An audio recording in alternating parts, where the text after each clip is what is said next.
Hello, ho, ho, ho, and welcome back to the Regents Pod. Today we have a Christmas special episode, and we are joined by Jenny Kimball. So Hello. welcome. Thank you.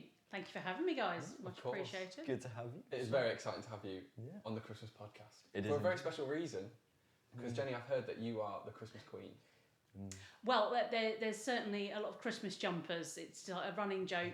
You know, about October, people start talking to me about when the Christmas jumpers are coming out. And it has to be said, I haven't actually worn one in November at all. So it is only a December thing. Yeah. But people seem to think that I'm going for it, you know, like past bonfire night. Oh, and the Christmas jumper's coming out. But it is strictly a December thing.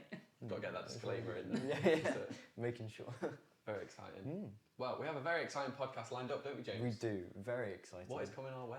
Well, we have a few new segments involved, so listen to us. Don't worry, it's in there. It's still staying. But we have a couple of other things. So we have a game where Jenny will be given a box, and we will put items inside. And Jenny will have to discover what is in the box, which is very exciting. And we also have another surprise segment, which you will find out later on. But yeah, very exciting stuff. So stay tuned. Yeah. But for now, we just want to get to know you a little bit, Jenny. Sure. So, how have you been? I'm doing well, thank you. I can't believe it is nearly Christmas. I feel like we say that a lot during the year, and 2023, like the years just seem to be rolling by. But I'm doing well, thank you. I'm looking forward to Christmas and excited to be heading into 2024, where I'm sure a bit later on we'll talk about some of the things that are going to be coming up for Regents as part of that. Yeah. It's very exciting. It does feel like, I think this year, like academically, has gone very fast. Yeah, I feel I like agree. last year went slower. But maybe that's because we were just in first year. Yeah, getting used to everything. But now we're... Finding your way around. And Yeah, Kind of know what to expect. yeah, I agree. So, what do you do at Regents, Jenny? What do I? Well, I get asked that a lot. So my sort of formal title, as it were, is Dean of Undergraduate Studies. So I look after the undergraduate programmes that happen on site here in Malvern, and say hopefully further afield in due course. And also look after a programme called the Ministry Foundation Certificate, which is one of the pathways for those applying to become Elim ministers. So yeah, get to interact with a lot of students across different ages and stages of life, which is brilliant, and really enjoy that. Yeah, that is cool. Yeah. Is it a bit cheeky to ask which one you prefer to dive into? Either MFC or undergraduate? Which one's your favourite? If Well, you had to I mean, choose? in terms of like, so the modules are the same. Okay. So the MFC students also sit in on some of the undergraduate modules. So it's always fun having people from the different walks of life involved. So I do enjoy it when we've got both undergraduate and MFC students in the room, because there's the whole wealth of experience and different churches, different backgrounds that people have come from. So it's always exciting to see people interact. And I love seeing it when people who've often, depending on the pathway that they're going to go, have been told, well, you need to do some study to do this. And so for some, when they first come, it can maybe feel a bit to them as though, oh, this is a hoop I've got to jump through, or something that I have to do. But seeing kind of the light switch on in terms of, wow, this theology stuff is actually quite exciting and really interesting. And increasingly we have students, say both undergrads, but particularly MFCs, who, when they finish, say, oh, I've loved this so much, can I come back and do some more? Wow. Which is great. So especially when they don't have to, and it's a genuine, I've really enjoyed this and interested and want to explore more about God or the Bible and Christian faith in the world. Yeah, that's really cool. And I suppose quite encouraging that, actually what you're doing is good and what you're doing is the right thing. And that... Yes, absolutely. I mean, there'll always be ways that we can improve, but it's really lovely to hear when a student said, oh, do you know what, something that one of you guys said this week has just really spoken to me and confirmed something that God has been speaking to me about. Or someone says, I was quite nervous about coming, but the other students and you guys as teaching staff have made it really accessible and understandable. So yeah, it's lovely when we hear that, because that's what we're here for, really. We want to help equip people to serve Jesus in whatever context they're part of. So when people are encouraged and wanting to do more of that and excited about that, that's really what gets us up in the morning. Yeah, because of course you lecture as well. Yeah. Yes. So how does that work? Yeah, so part of my role, as I said, is kind of the oversight of the programmes, but I teach in a few different areas. So thus far, it's predominantly been sort of the church leadership areas. So module called Preparation for Leadership in Ministry, where we look at all sorts of aspects of what is the church and the kingdom of God? What does a mission and vision look like? How do you lead teams effectively? What does it look like to exercise authority and be people of character and leadership? But this next term, so after Christmas, I'm going to be picking up for the first time a module called Introduction to Christian Doctrine, which I'm really excited about.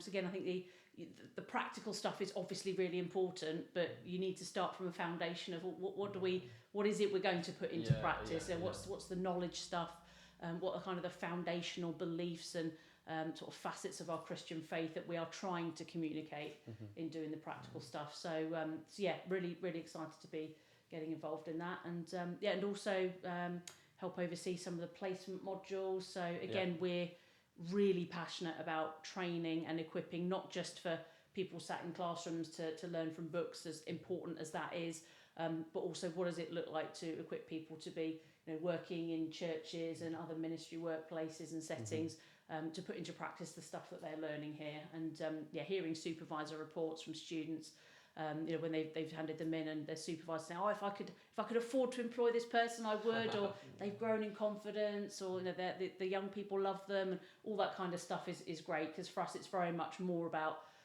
helping people get out into the wider world, as opposed to just bringing people into the walls of Regents, wherever they may be in a point in time. That's really cool. Very good. Yeah. So I know for other modules, lecturers have had to step in as well to take on those modules. So with the different lecturers having different styles, does that change the assessments for those modules, or do they stay the same? So the way that assessments work in terms of modules that we teach, so we're validated by University of Chester, and we have a load of paperwork and processes, which isn't the most fun stuff in the world. None of us probably love doing that, but it is important. So those are kind of shaped at least sort of a year in advance in terms of what assessments are done. And so individual sort of module leaders can change them for the following year. So the module I'm picking up in January, the assessment's already fixed for that module. But depending on how it goes this year, we might have a play with that and change that for next year. So there is some flexibility in terms of changing those. But the teaching style does vary between lecturers, and that's, I think, good for students as well. Having the opportunity to learn from different styles, because all of us are different, and that's the way God's made us. So it's great that we all get opportunity to do it differently. I noticed James like the hair. Yeah, I don't know what's happening. Untouchable. So whereas me and Ben have kind of gone for the over the forehead look. You're just like, maybe I just don't touch the hair. I'll just keep it. There we go. It shouldn't fall off. Shouldn't fall off. That is cool. Looking good, James. Thank you. Don't know if that's sarcasm, but we'll take it. So, of course, we've spoken a lot about what Regents is like for you now, but this hasn't been the only time that you've been at Regents. You came to study as well. I did. At one point. Yes, I did. So I studied as an undergrad at Regents. September 2007 I started, when the college was based in Nantwich in Cheshire, and then a couple of years later moved here. So I was an undergrad, with a number of other peers, and a lot of whom are now Elim ministers as well. So I did 2 years on site in Nantwich as an undergrad, and then switched on to the masters and did that sort of part time. So I never actually lived on site as a student in Malvern, but I started the masters in Nantwich and then finished it in Malvern in 2012, which seems like a really long time ago now. Which is kind of scary that that's like over 11 years ago. But yeah, I loved my time as a student at Regents when we were in Nantwich as an undergrad, and at that stage, coming towards the end, I thought, if I could at some point in the future have the opportunity of working for and teaching within Regents, that would be amazing. And then when it came around that I could do that, a number of years later, that was really exciting, and very much living the dream in terms of of the role. So it's quite helpful sometimes when talking to students to be able to say, we had that challenge as well, or we feel your pain, because we also had to write assessments and deal with people taking the milk from the fridge and all those kind of, where's the Hoover, the classic, all that sort of stuff. So I loved it as a student, and honoured to be part of the staff team now. That's cool. So in many ways the experience is quite similar, but do you think that there's been any major changes or any major differences from when you studied at Regents to what it's like now?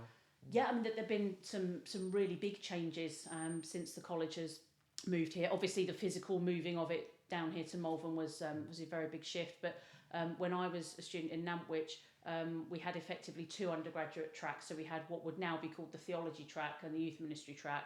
So one of the big shifts that happened moving here was opening up a church leadership track and a performing arts programme as well. So those were really exciting developments, and it's been great to see a number of students go through those and have the opportunity to shape those courses and do the things that they're now doing. So that's probably one big shift.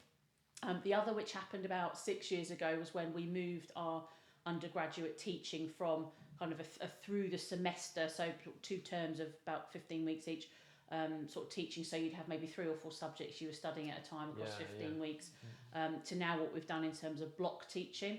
So you have kind of one module every 5 weeks, so you do 6 across a year, and that's really opened up the opportunity for more people who wouldn't want to come and sort of relocate on site as campus students to study in what we call context service as a student, and travel in from wherever they're living, so they'd come in sort of 5 or 6 times a year for modules, and that's been a really significant shift. So when I was a student, we had maybe sort of 30-35 of us full-time, all living on site, or certainly very near to the site, and that's shifted. So we probably have about 50-50 campus context now, so guys like yourselves who live on site, and then others who would live wherever they happen to be in the country and travel in. So as with all sorts of things, it's had some real benefits and real challenges with that as well, but I think it's been a really good move for us as Regents to open up training to a much wider audience of people. No, it's quite clever.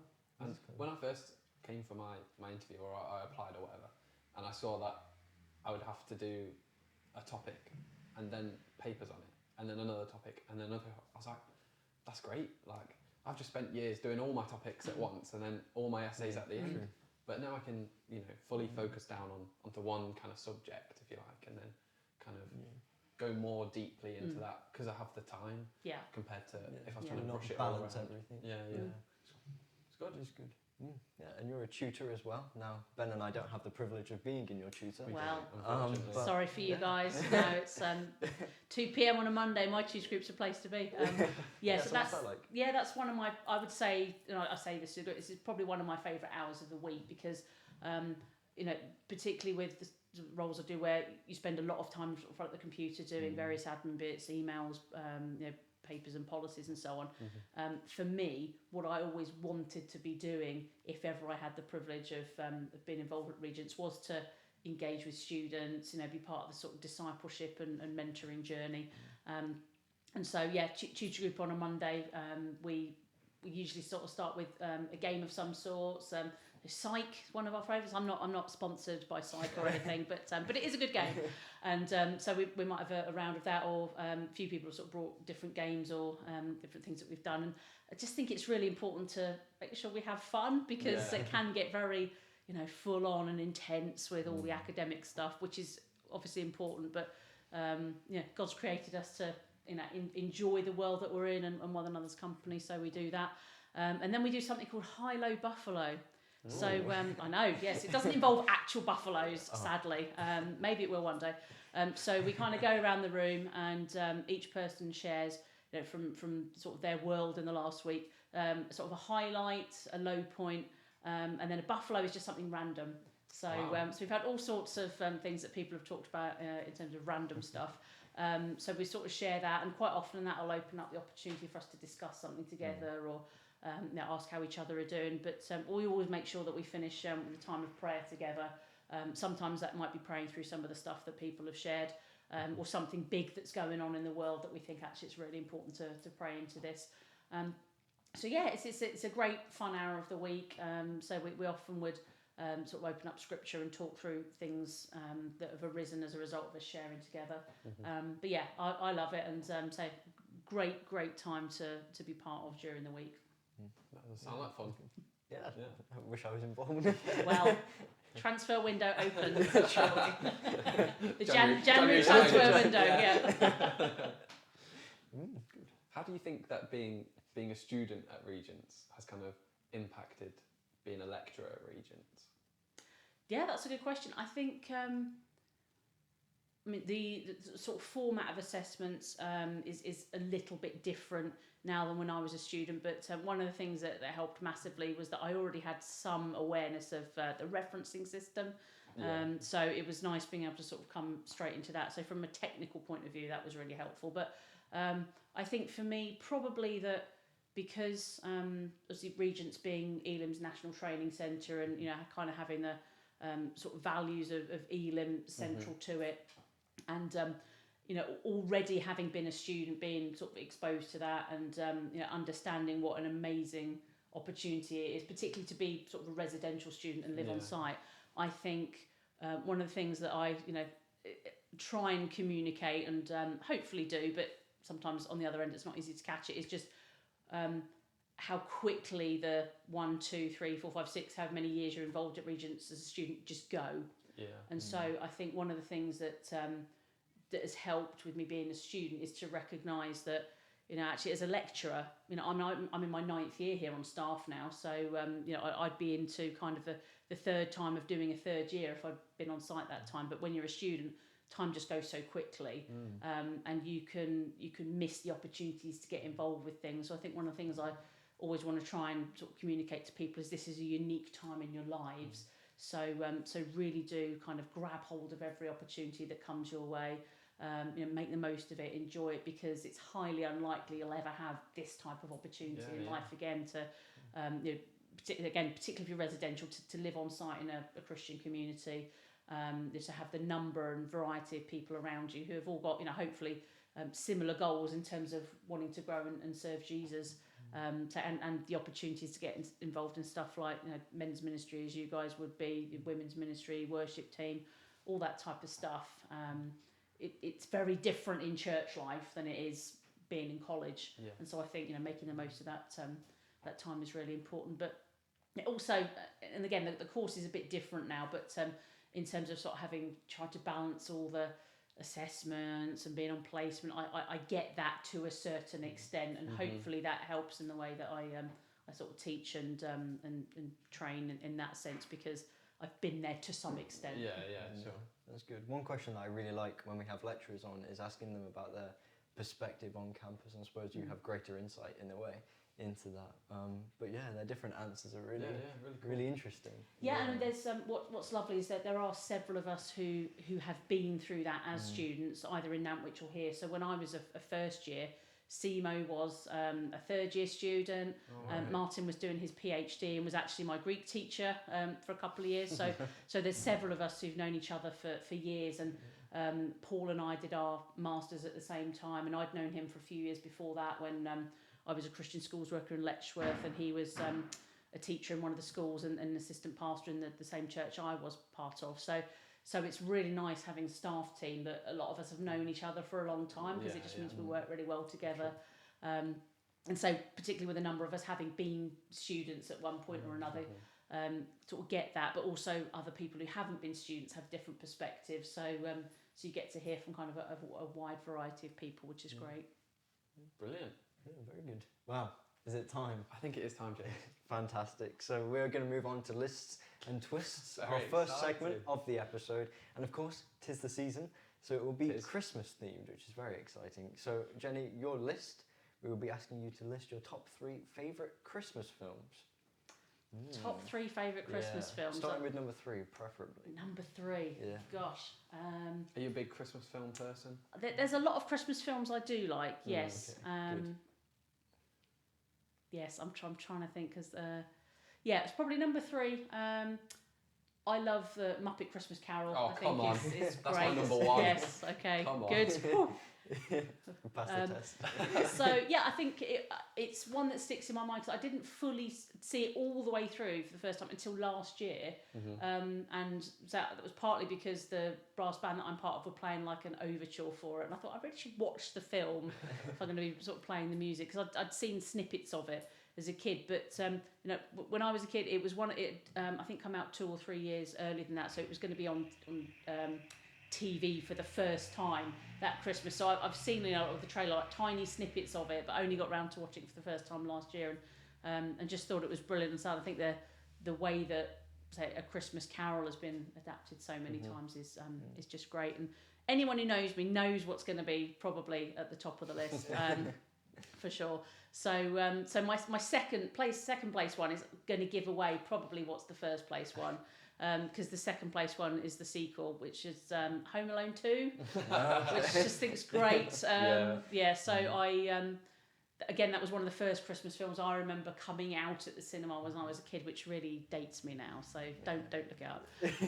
But just that kind of sort of craziness, and I think particularly even more so since my sister and I had the chance to go out to New York a few years ago, and I was like, right, we need to recreate the bit where he's on the plaza steps. So went and did that. My sister refused to come in with me, which was a shame. So didn't meet Donald Trump in the in the corridor or anything like that. So just that's a great fun film, and so you could probably guess what's in the number one spot, which would be the original Home Alone film.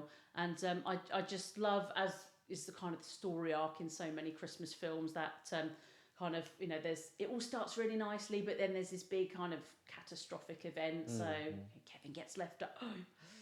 The family disappear across to the other side of the world then, because they're in Paris. And the sort of story arc of him being reunited with his mum, and I'm sorry, and just think that's great. And I love slapstick humour as well, so all of that in Home Alone is great. And me and a couple of my friends, because they knew how much I loved Home Alone, we went to see Home Alone with a live orchestra at Birmingham Symphony Hall last year, which was amazing. It was fantastic. And so really enjoyed that. So nobody needs to buy me the DVD because I've got it. That's fine. But I was very tempted last year to get like that big Home Alone Lego set. I thought that would be cool with the house. Absolutely. yes. So perhaps we'll have to like all put £1 in as Regents, staff and students, to get like a communal one or something. But Well, now it's time for the twist.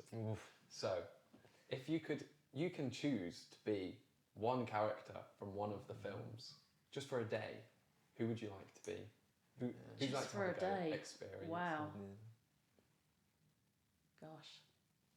I mean, I love the idea of, I've kind of shot myself in the foot because I've got almost the two same sets of characters from my first and second films. But I think, again, one of the other things I think appealed about Home Alone was the fact that Kevin lived in this ginormous house with so many things on. So, the idea of being an 8-9-year-old home alone with, being able to get a pizza delivered and watching whatever film you want, and, eating all the ice cream from the fridge, all that type of stuff. So if we kind of park the whole burglar aspect to it, probably being Kevin, getting to run around an enormous house, doing whatever you want as an 8-year-old, just sounds amazing. Living the dream, really. So everyone wants. Well, that was Listen Twist. Thank you. I love Listen Twist. It's fun. It's very good. They're actually getting, to be honest, they're getting more difficult to think of. We've done most of them. This will be our 13th. We're getting there. We're still going. Yeah, true. If you have any suggestions, leave them in the comments. That'll be good. Very helpful. Yeah. But that kind of moves us on to maybe the main part of our podcast, which is just getting to know you, really, and getting to know a little bit about your testimony. And, that can be as much or as little as you want, and maybe something to do with your Jesus story and how you came to know Jesus. But it doesn't have to be just that. Just anything that you want, really. It's just fun to get to know you.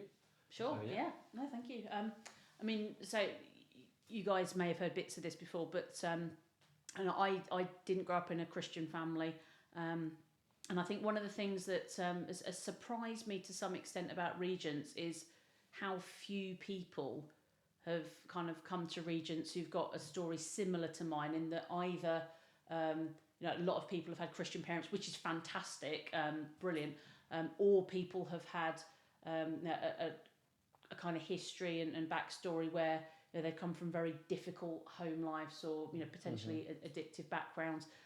But I haven't met loads of students who've got a story similar to mine, in that actually home life was really happy. Two very loving parents, and I don't think, my parents might disagree, but don't think I particularly went off the rails massively at any point in life. So for me, there was it was a very kind of warm, loving home environment. but didn't really have any sense of, spirituality or God being part of that.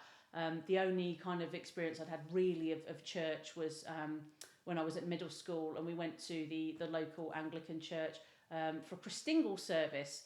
And so you guys have heard bits of this, but so I feel sort of somewhat scarred by the fact that when we had our Christingle, like with the orange and the red ribbon, and then your sort of cocktail sticks and no fruit pastels we had on ours, is that at the end of the day, once we come back from the service, we were a little bit late, and so the buses were about to be going, and so we had to kind of grab it, and I had to run to the bus and slipped, and my Christingle fell in the mud, and the sweets got all muddy. So that's the worst. it is, and I could if like the school's sort of been repurposed now, but I could take you back to the literal physical spot where it fell in. It's so etched on my memory.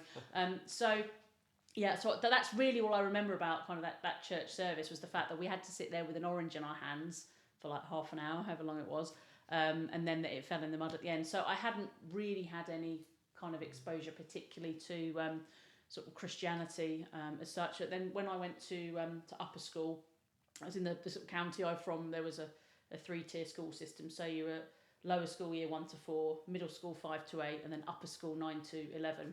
And when I went to upper school in year 9, so I was 13 at that point, nearly all my friends were from sort of a different town. So they went to one school, and I and a couple of people I knew went to a different one. So I ended up with sort of a whole new friendship group when I went to upper school. And I didn't realise at the time, but actually a lot of people in this friendship group were Christians. And then when I got into kind of year 10, they were all part of a sort of ecumenical, sort of multi-denominational youth group. And invited me to a few sort of social things. So the first one I went to was sort of a bonfire night, and on the sort of advert it was the sort of invite that they'd given me was bonfire night, social games, food excellent, I'm there, and there'll be a Christian talk at the end. And I thought, well, I can probably cope with that. I just it is what it is, but I'm all about the free food, so happy days. And sort of really enjoyed the evening, and so by the glow of this massive bonfire, the guy who was speaking, sort of doing this short talk on Christianity, one of the lines that he said, which I've never forgotten, is whether or not you remember God determines whether or not God will remember you. I now would maybe sort of think through if I'd say it slightly differently from a theological point of view, but certainly as a teenager that sort of really impacted me. And it's not that I went home and became a Christian that night or anything, but just really started thinking about sort of faith over those next few months, and went to a few more sort of social things. Started reading the Bible a bit for myself, and then at one of the socials in May, just before my 16th birthday, thought, no, I really need to kind of go for this. If this is true, I need to go all in, and decided to become a Christian. So much to the sort of joy of my friends, which was lovely. Yeah. My friends, when I told them, were sort of super happy about this, and I because I'd not really been around church, didn't understand why it was quite such a big deal that they were all so happy. But so having sort of been a Christian for a number of years now, I get a lot more why it's such a oh wow, that's amazing. And what from a timing point of view was really nice was that it was about 5 days before my GCSE exam started, so I kind of felt a bit like I was being carried on a wave in terms of wow, this kind of life-changing things happened. And so I was just before I turned 16, and I was part of a local Baptist church, so for several years, sort of following becoming a Christian. So I became a Christian without really having gone to any sort of church services or anything, apart from this one Christingle service, but sort of plugged into a local church.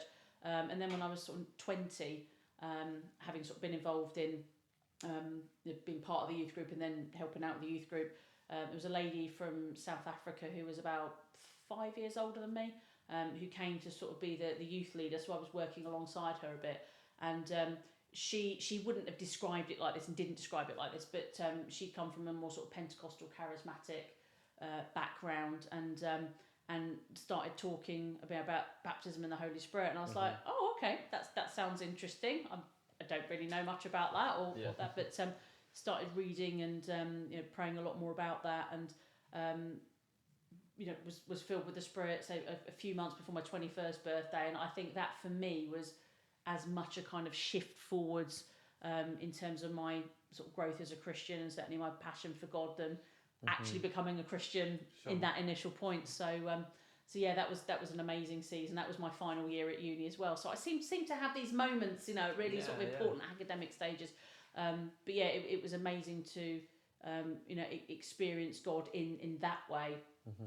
So again, that's something that I'm really passionate about for students here, especially because not everyone's come from a sort of Pentecostal or charismatic background, but even those who have, actually making sure that we give space and opportunity for people to receive the baptism in the Spirit, and like we do at the encounter nights, to the opportunity to exercise spiritual gifts, I think is so important. So I mean, one of the other things I suppose from my Jesus story that still sticks with me really strongly is how weird it felt going into like a church, proper church service for the first time. And I was a Christian at that point, had been for a few months.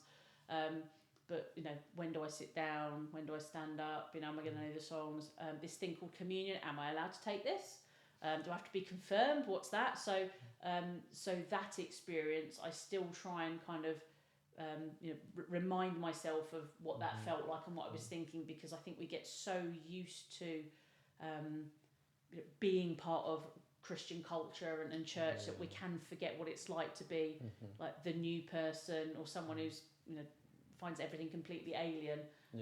So I'm very passionate about making the journey into Christianity, and particularly to church, because often we treat them like they're two different things, as accessible as possible, because it is we do a lot of weird stuff, really, don't we? If you look from the outside, we stick people in tanks of water, and we sing songs with our arms in the air, and we some speak in like funny words if we're speaking in tongues, and I think we can forget how weird that must seem to people who've never really experienced it. So I don't mind the weirdness happening as long as we're explaining what's going on. No, it's good to be accessible, isn't it? And making sure, like you say, if they've never experienced something like that before or don't know what it is, that actually it's okay, and it's something that they might not find normal, but in a sense we see it as or like supernatural, ordinary things, which is it's good fun. But yeah, it's nice, and I think, especially for me on the church leadership track, during my like placements or the other modules that I've had, like the preparation for leadership and ministry, that was a great module, by the way. I think you express that, and I think that's really good. That it's got to be something that we're particularly acute to, and making sure that we are what's the word, like we mean to do it, like purposeful, like not just if I happen to say it, it's fine, but making a point about it, because if that's something that's going to be a barrier for someone to not come to church, but I can change that for them, then why would I not want to do that? Do you know what I mean? Absolutely. No, I think as you said, the being intentional is so important. When I was sort of driving one of my sort of former pastors somewhere, and I said, what would be one of the things that you would say as like a life lesson to someone starting out in church leadership? And he said not enough people are intentional about what they're doing, just kind of let stuff happen, or it'll work itself out, and actually you've got to be focused and say purposeful about what you're doing, otherwise you can miss opportunities and end up spending time not doing wrong things, but perhaps not doing the best things that you could be doing in those moments. True. So here we are, ready to play our first game of the podcast. Ooh, very exciting. Very exciting. As you can see, Jenny's here with a cardboard box. No expense spared in the making of this production, people. I have excellently cut some holes in the side of the box. They're good circles. They are good circles. I feel like we should circles. take a moment to appreciate the circles. And in a second, James is going to put some items in the box, and Jenny, you're going to have to guess what it is without being able to see it. All right? Okay. So here we go. Let's begin. You just look away. Okay, as long as there's no Christmas snakes. My first item. Oh, can't promise anything. Okay, All right, the first it's in the item box. is in. Okay. Go for it. Now, what could that be? What could it be? It feels like it's a little boot or a welly or something. Okay. It's close. It's close. It's Christmas tree decoration, isn't it? It is. It is. Is it a boot or a welly? It's very close. Very close. It's very close. It's like Oh, a stocking? It's stocking. Oh, well that done. took a long time, didn't it? We could be here a while. That was good. It's That's a very stocking. good, yeah. Take it out too. Cool. There we go. Ah, Stocking. very nice. Do I get to keep whatever's Yeah, like you on? get to keep it. Yeah. As a reminder of this podcast for years to Oh come. yeah, stick it on there. Okay. There we go. What is item number 2, James? Let's get into the bag and let's have a look. Ooh. Wow. Ooh. Very exciting. Very exciting. There we go. In the box It's it in the goes. box. What could that be? Ooh. Oh, that feels like a candy cane. Oh, straight away. But I'm not sure. I mean, What's that? to be honest, I don't know. What that is. It's like a. No, you It's can like have a a little look. sweet or something. It's a little Oh, sweet. It's wow, little like a sweet. jelly. Yeah, it's meant to be an Santa elf, jelly. I think. Excellent. It was worth coming for this. I'm all about the freebies. Look, now You you see can put that? it in. I've never lost that aspect of studentdom, you see. You can put it in the stocking. Look. Yeah, I could hang it off it. So we can see, we can just Oh, appreciate Look that. at Perfect. that. Look at that. Whoa, whoa, whoa. Oh, whoa. dangerous. It's a Oh. strong candy cane. Oh, Perfect. Happy days. Wonderful. Right, Next James, item, let's next go for it. item. What is next? It's this. Oh dear.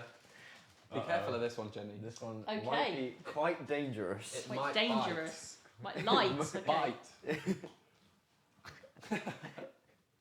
Oh, it's one of those like little koosh ball things. I don't know what they're actually called, but I don't know the name I don't of know it, what to be it's called. honest. It's like a stress ball, maybe. Like Stress something ball. like Something Okay. along those lines, yeah. it's got a nice texture to it. that. It does. It does. It's like spend the next 5 minutes Yeah, doing I that. didn't want to let go of it actually. No, no. There's something very nice about that. But feel free Fab. to. Keep There we that. go. Yes, indeed. Not that I get stressed ever working at Regents, obviously, but Look at that. fab, It's like it's look got a at that. head. It Yeah, is, yeah. yes. Perfect. How many more items do we have, James? We have one more item. one more One, item. okay. Wow. Here we go. Very Very exciting. exciting. What could it be? Oh, let's get it out. This one. A little bit more. It's going to take more effort to a get little bit out, more I think. effort for this one. Yeah. Here we go. There we go. It's going into the I'm box. placing it There we go. in the Okay. box. Could it be? Oh, now this feels like some sort of cookie biscuit type thing. Straight away. Wow. Excellent. Perfect. Yeah, see, it's all about food. Very true. Look at that. Amazing. Excellent. There we go. Not a raisin or currant in sight as well. No. Definitely not, Fantastic. definitely Thank you, not. guys. Wow. Well, That will not survive until the end of the day. well, Wow. Jenny, while you can enjoy your cookie, James and I actually made some cookies the other day, didn't we, James? We did. Should we watch that? Let's play the video. We are ready to make some Christmas cookies. Let's go. So first, we have our bowl, which is right in front of us. Ooh, very nice, very round. Then we have our butter. So we first need to put our butter in, which is over here to the left. Let me just grab that really quick. There we go. Wow. Now we have to open this up very carefully, just like so. Nice. Now we just need a little bit of butter to place into the bowl. Then a little bit more. There. There we go. And some more. Perfect. That should do us nicely. Now we need some flour, which is over here to our left. Now we open this up as best as we can. Need the whole table for this. Oh, there we go, it's open. Right, now we pour quite a bit in this. So we're just gonna pour like so, like so. Oh, great. Now, that's enough pouring now. Okay, now we're just gonna whisk this together. So we have the whisk over here. Oh, with our hands, that's alright. Just over here, ready? Like that. There we go. Now we whisk, whisk, whisk. There we go. Really good. Really put in that arm work.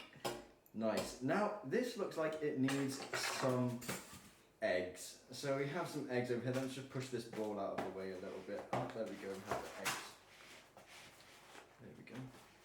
Let's open them up. Right, now let's take one of these nice eggs and then crack them gently against the bowl. Let's go. Oh, in my hand. No, against the bowl's good. There we go. There we go. Isn't that nice? Let's add another one for, extra help. Let's not knock this off the table though. Let's try to put it back onto the table. There we go, nice. Look at that. We are cooking. Right, next we need our sugar. Let's move this flour out of our way. That's flour. Let's move that over here. There we go. And grab the sugar. Now, we want our cookies to taste really sweet, very, very nice, because it's Christmas after all, we need to treat ourselves. So let's put a lot of sugar into here. A lot of sugar. Whoa! Sugar overload. Right, now we need to mix it. So let's go and mix it. We need a whisk. Why are we doing this with our hands? We need a whisk. Let me go and grab the whisk really quickly. Whoa, there we go. Brilliant. Sometimes you really have to get all in different places because we want to make sure that all of this mixes together so well. Look at this. Ooh la la. Right, now, what's some cookies without a bit of bicarbonate soda? So let's go and grab that. It's just over here. Oh, move the sugar out of the way. There we go. Nice, great. Let's put that on. Right. It's a bit tricky. Oh, there we go. Right, now we just need a little tiny bit. The littlest. That's more than enough. Oh wow. Oh, we're treating ourselves a little bit. Right. Okay, that's enough of that. Perfect. And now we mix again. So, we're ready to mix. Get the whisk, which is right under here, under, to the left a little bit. Right, there we go. And we mix, like we've never mixed in our life. There we go. This is looking amazing. Look at this camera. Look at this. Doesn't this just, and it smells delicious. Yummy. Now, what we need now is some, sorry, I was getting a bit ahead of myself. Right, okay. Maybe later. Right, now we need some chocolate chips. So let's go and grab some chocolate chips from the floor, because silly me dropped them. Right, let's open them up. Let's open it. There we go. Oh wow, we've already got some in the bowl. That's amazing. Right, now we like our chocolate chips all in this. So we want to make our cookies really, really chocolatey for this festive season. Now look at that. They're all mixing in there and we grab our whisk once more, which is to the left a little bit. There we go. And we mix it all together. But I would recommend you turn it around when whisking because it doesn't really work the other way. So there we go. They're all mixing together. Doesn't matter if your chocolate chips get broken up, because that's just part of the fun. That's part of the process, isn't it? Now, this is looking quite dry to me. So we're going to grab another egg, which is right over here, just in front, past the flour, right there. Oh, we've got to get a good one. Oh, why not two? Am I right? Right, there we go. And at the same time, we crack it in. Right, now, unfortunately, our whisk has gone across the table, so we're just going to use our hands. We're going to get dirty. Right, let's mix it. Don't eat the eggs though, and make sure children are supervised, because otherwise it would end into a messy disaster. That's the last thing we want. So there we have it. If you look inside our bowl right here, doesn't that look delicious? So make sure you subscribe to the Regents Pod and make some good cookies at home this Christmas. So, Jenny, after that brilliant surprise that you got from those boxes, Yes. We just wanted to chat to you a little bit more about what you're looking forward to the most about next year. Yes, so one of the things I'm really looking forward to is us hopefully, say pending approval, subject to validation, I think is the official term, we are looking to be launching some of our programmes in London, which is very exciting, so our undergraduate and postgraduate programmes. So this last year, since September, we started a new certificate in discipleship and ministry at Kensington Temple, which is Elam's largest church. And so a number of staff have been part of that, and I'm going to be doing some of my teaching there in the spring, which I'm really excited about. And it's just great to see that Regents is moving beyond kind of the walls of its location in Malvern. Because as lovely as Malvern is, it's sometimes perhaps a little bit remote for some folk who are, they're particularly living in the southeast, with London being sort of the big population centre it is. So yeah, really excited about the possibility of that happening from September next year. On a personal note, my best friend moved to Southeast Asia last year, so I'm very excited about the hopeful possibility of going over to see her in Easter holidays, which will be fab. So whereabouts are you yes, hoping to go? hopefully to Thailand. So she's in another nation, but yeah, so we're hoping to sort of meet in Thailand and hopefully go scuba diving. Wow, that's something. exciting. So yes, I mean, that's a nice spot to very meet, isn't excited it? about that. I'll see you there. Yes. Scuba dive. That is exciting. Yeah, very good. James, what are you looking forward to next year? Next year, I think entering into third year, looking at it academically, I think it's the big year, dissertations, and sort of closing this chapter, I suppose. But it's quite sad, but also very exciting. Yeah. Because then it's the rest of the future, which is a daunting aspect. Yeah. But good to come. Good to come. Yeah. It should be fun. And you? I don't know really. I'm looking forward to more modules. I think we've just been in the tour at the minute, and we spoke on the last podcast with Tal. Okay. That I have just been very confused. Very confused in general. There's some confusing stuff in there in There those is. 5 books. Yeah, There's a lot going on. There to is be a lot fair. going on, and yes, but it's been a really great module. I've really enjoyed it, and I think I was saying the other day that the best bits are the bits I can't understand because it makes me think a little bit more. But I'm also looking forward to modules where I do understand things. So yeah, I'm looking forward to a couple of the ones that are coming up this year, but also next year. I think it'd be really interesting to get. I like biblical studies. I think getting into. I know David is doing a Hebrews to Revelation module. Yeah. I think that's going to be really interesting. So I'm looking forward to that. But yeah, should be fun. Be good. Yeah. Every podcast, Jenny, that we have, we always ask our guest a couple of the same questions. But one question that we ask everyone is, do you have like maybe it's all time, or maybe it's just recently, like a favourite scripture or a favourite verse that you constantly remind yourself of? Yeah, so I've got probably some passages as opposed to individual verses. Sure. So back when I was a Christian schools worker, so in Letchworth, and was spending the summer, sort of not the whole summer, but a chunk of the summer, praying about, God, is there anything you want to say to me? And God spoke to me really clearly. If you love me, feed my sheep. And that passage in John 21 where Jesus is restoring Peter and talking about feeding sheep sort of started a journey for me of thinking about, actually, do I need to go and get trained in theology and leadership and ministry to potentially be a minister, essentially, church leader. And so that sort of section, some other parts from John 10 where Jesus is talking about being a shepherd. So anything to do with sheep really tends to be sort of, because that's the stuff that God speaks to me about a lot. And if I could summarise what I feel God has called me to as a person, so not necessarily in terms of a role or an office or a status, but what God has called me to do in terms of my purpose, it's to feed and to fight for sheep. So that kind of sort of caring, protecting, and the sort of the duality of the sort of feeding and fighting for, because sometimes some difficult stuff can happen, and you've got to stand up and be prepared to say, no, this is not okay, or something needs to happen. So yeah, particularly those sort of verses from John 10 and John 21, but others like Ezekiel 34 and say lots of sheepy stuff. Lots of sheep, yeah.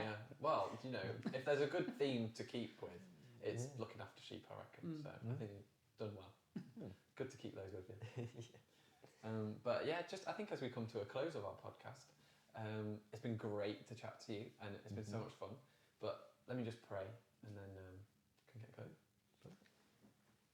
Yeah, Father, we thank you for Jenny, Lord. I thank you for the fun that she brings to Regents, Lord, but also the wisdom.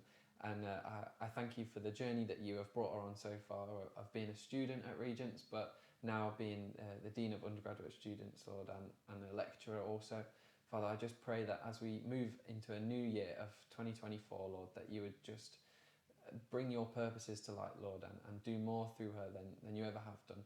Lord Jesus. I thank you for all the hard work and the effort that she puts into taking care of us students here, Lord, and I just pray that she would be encouraged, Lord, and feel rewarded by the great outcome of just the purposes that you have for us, and how she can help to send us off in a way that you see fit, Lord Jesus. So I just thank you for her, and I pray that she has a fantastic Christmas watching Home Alone. In your name, amen. Amen. Amen. Perfect. Wow. Thank you, guys, and getting a cookie to take away, even better Yeah, result. What a result. Thank you very much. Perfect. Well, thank you very much for watching and listening to this episode of the Regents Pod. And we just hope that it's encouraged you and that it blesses you in any way possible. And we just pray that you have a very Merry Christmas. See you later. Christmas. Merry Christmas. Merry Christmas.